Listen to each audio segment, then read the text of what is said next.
on descendait chercher les nouveaux êtres à venir.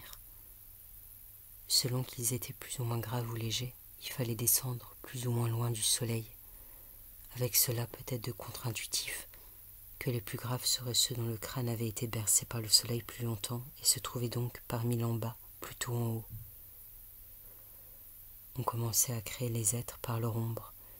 C'était le corps qui devrait inventer sa forme à partir du bonhomme bâton que l'ombre, en son absence, avait formé. Comme pour toutes les grandes choses, églises, fleurs, il y avait beaucoup plus de matière première que ce qui finalement réellement serait utilisé, mais on s'accordait sur ça, que cette, on disait, marge de manœuvre était nécessaire.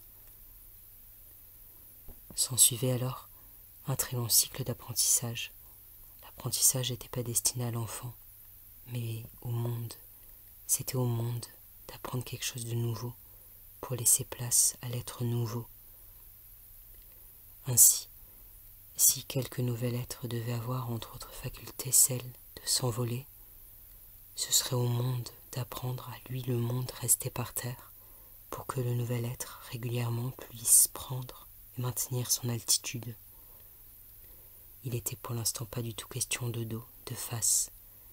C'est là, après l'ombre et la matière première, que se façonnait la voie qui était l'aventure de l'être, qui irait le plus loin de l'être, comme une voiture s'en va de la maison.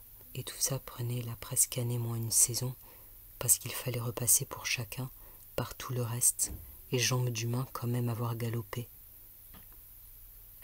Parrain, marraine, marin, parraine, ouais.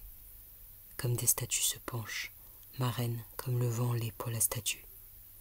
Un être allait paraître, écarté ciel, sol. Arrivait la partie décisive, la partie des vœux. Cette partie était aussi la plus aquatique, car pour former un vœu, il faut perdre pied, s'éloigner terre. Un vœu, après avoir vu le miroir, espérer que le miroir changeât et qu'après avoir vu le miroir changer, le monde aussi changea. Ça se fait en 2 temps.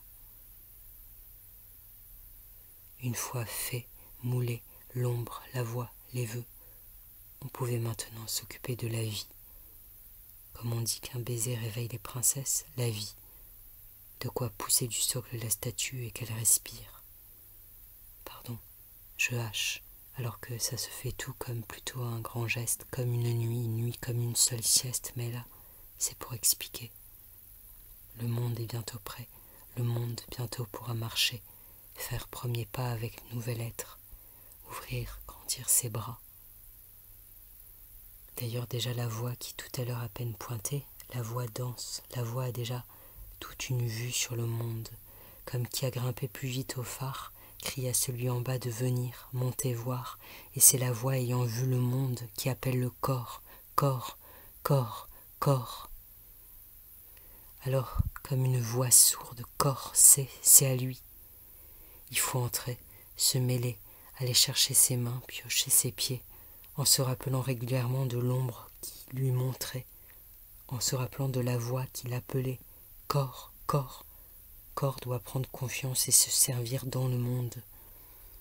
Alors, avec de tout petits gestes, comme une pelleteuse vient de naître, encore nourrisson, corps commence à bouger. C'est le moment pour le corps de s'émoustiller, de pleurer, reconnaître, rire, remercier, se bouleverser de cette place qu'on lui a donnée.